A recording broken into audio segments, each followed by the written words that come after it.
The first program that I wanted to show everybody was a program called Ferdium. Ferdium is a browser-based application that's built on Chromium.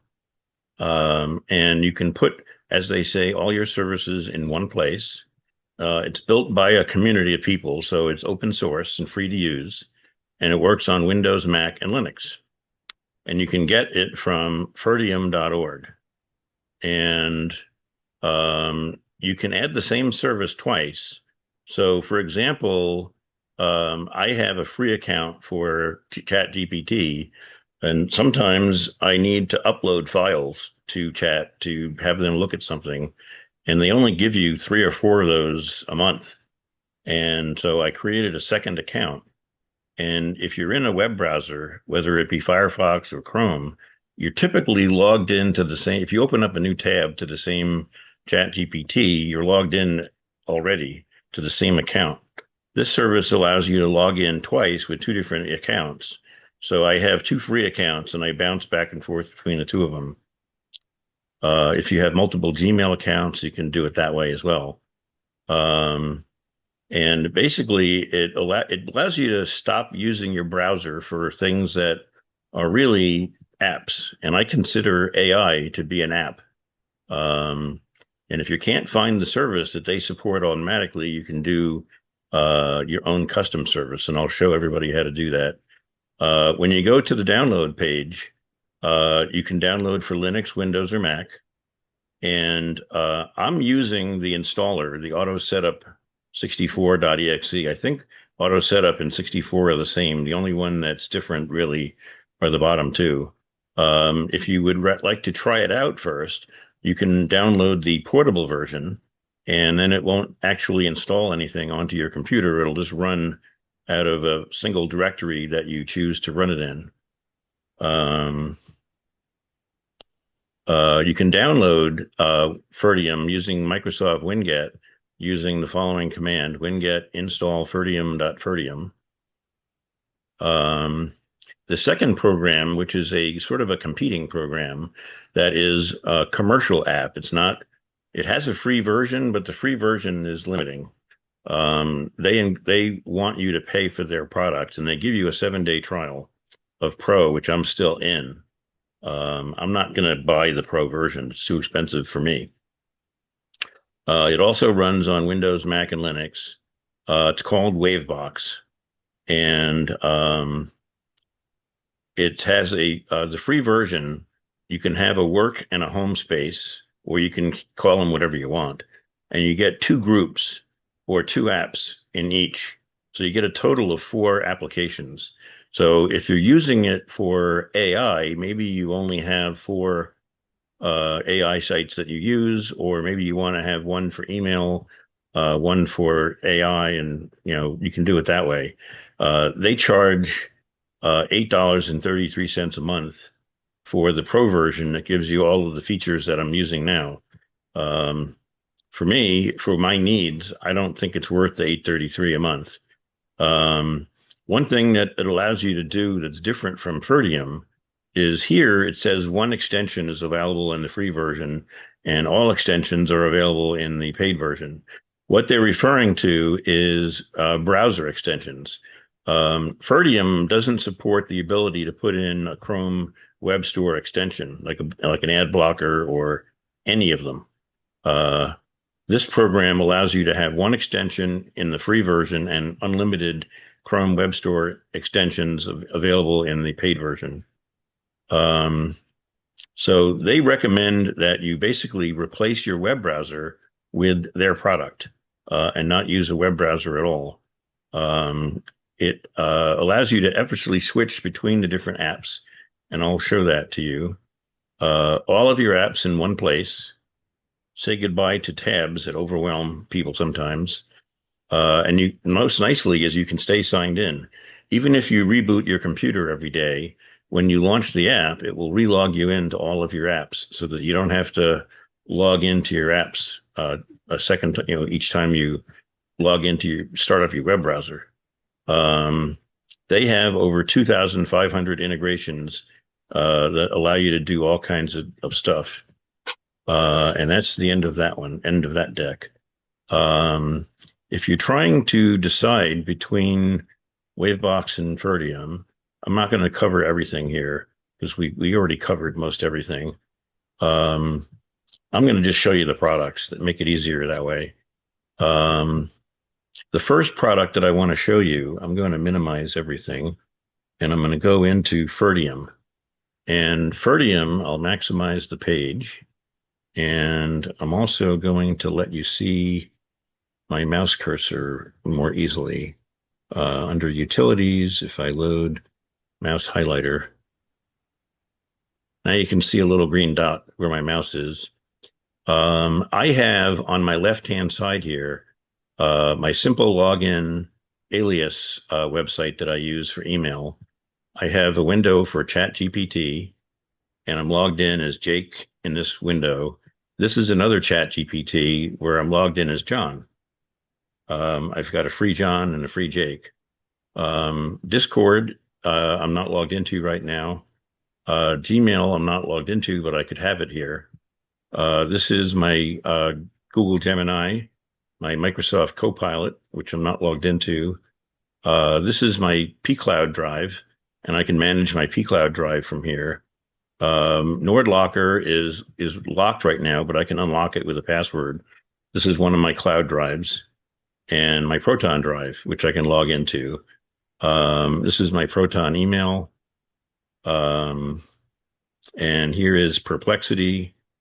And so you can see how easy it is, how nice it is to have a bunch of different. Here is Claude, and I can log into Claude here.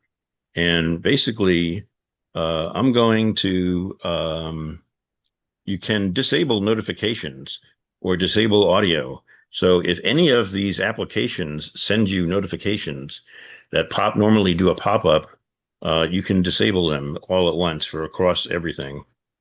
And by clicking that button at the bottom, I can now add a new service. And the services that it has here, automatically, it has Google Calendar and Google Gmail and Slack and WhatsApp as their Ferdium picks. Under all services, it has a big long list of stuff. You can do the DuckDuckGo web browser. You can do Dropbox. It's got a lot of stuff built in. And what you do is if you want to have a custom service, you can put in the word custom and put in custom website. And then you can label it whatever you want to label it, and then put in the name of the website. So like Huey has a bunch of different AI sites that he uses. He could put in Galaxy AI. I know it's not called that anymore, but if you had Galaxy AI, you could put the web address in here. And then I would recommend, just for one change, leave everything at its defaults. Go into the appearance and turn on use service fave icon instead of the default. And what that will do is it'll download from their web service the icon associated with their app. So if I go back, that's why I have all of the custom icons here, where it shows, that this is the Gaggle Mail is another service that I use for distribution lists.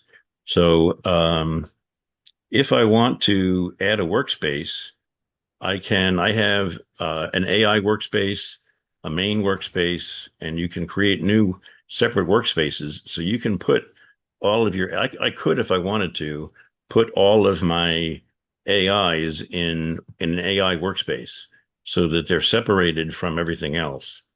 I have everything. I have just the defaults in my AI workspace. So here I have Copilot, Gemini, one ChatGPT, and one Perplexity in my AI subfolder. And that's really all there is to this program. It's not very complicated.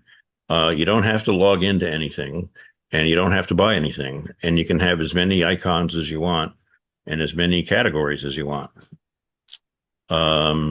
The other product, I'm running it actually just so that for interesting purposes, I'm actually running the Linux version in Windows subsystem for Linux. And the way that you run Linux apps in Windows is you scroll down to I'm running Mint 22. And so I click on Mint 22, and here is the Wavebox icon.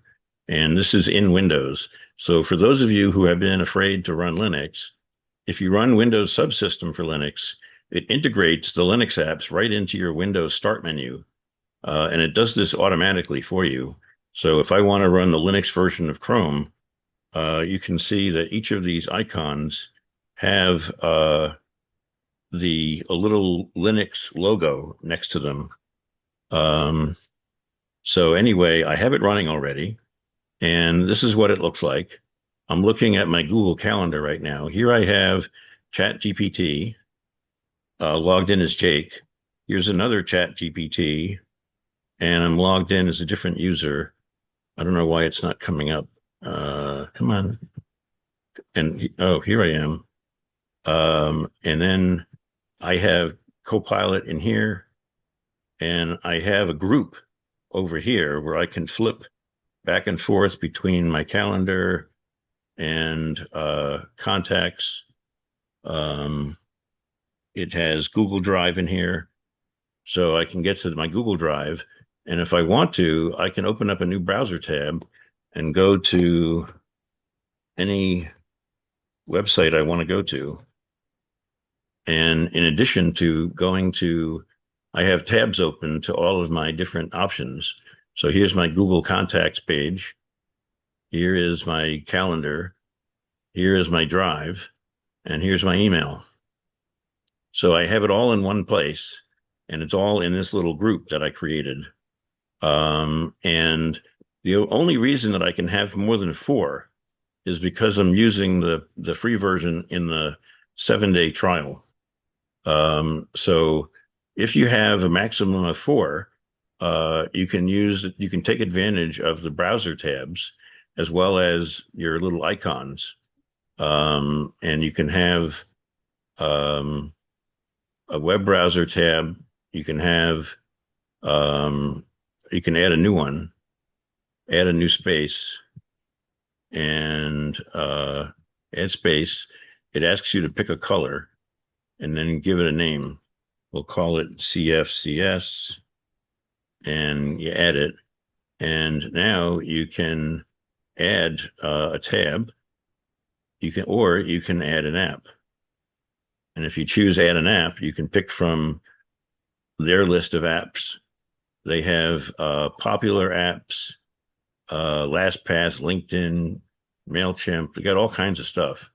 Or you can add a custom app, very much the same way that you add an app in the other program. You put in the URL and you put in whatever the name is that you would like. And those are Ferdium and Wavebox. So does anybody have a question? If you want to raise your hand or speak up, just speak up because I can't see your faces. And I'll stop the share so I can see everybody. Does anybody have a question? Or else we can end the meeting.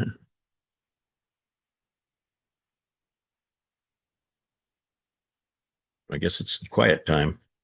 Question here. What's the name of the 2 programs again? The free one that I use is called Ferdium, Ferdium. And the other one is called Wavebox, Wavebox.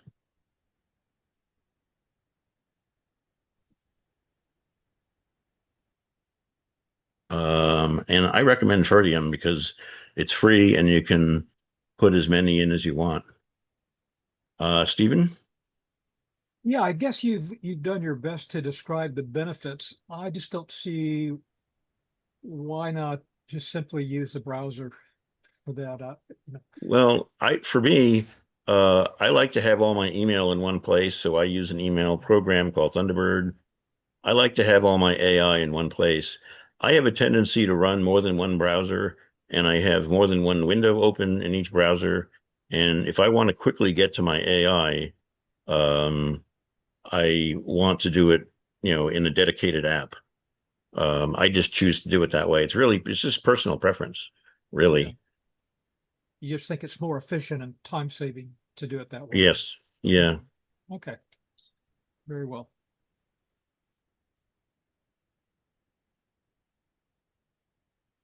So with that, I guess we can conclude the meeting. Yep. Huey, you're Huey. muted. Yeah, thanks for that, Drew. Interesting.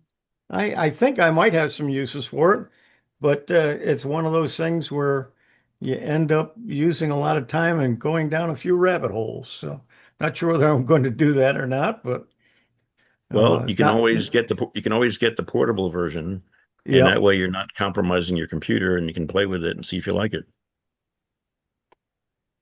Drew, you mentioned Galaxy.ai changed its name. Its new name is Magica.ai. And I am very Okay. unhappy with it. Oh, do tell. They are charging a lot more for in credits to do things that weren't expensive before. There's limits, and I'm using up my credits very quickly, and it's not giving you the choices you had before, and so I've all but abandoned it. Wow. I paid a year in advance, so I don't Yeah, know. I did too, so I'm using it a little bit, but um, I'm finding other things to do and other ways to do it. Okay, Drew, let's call it a day. Yep. Bye, Thank you all. everybody. Thank you.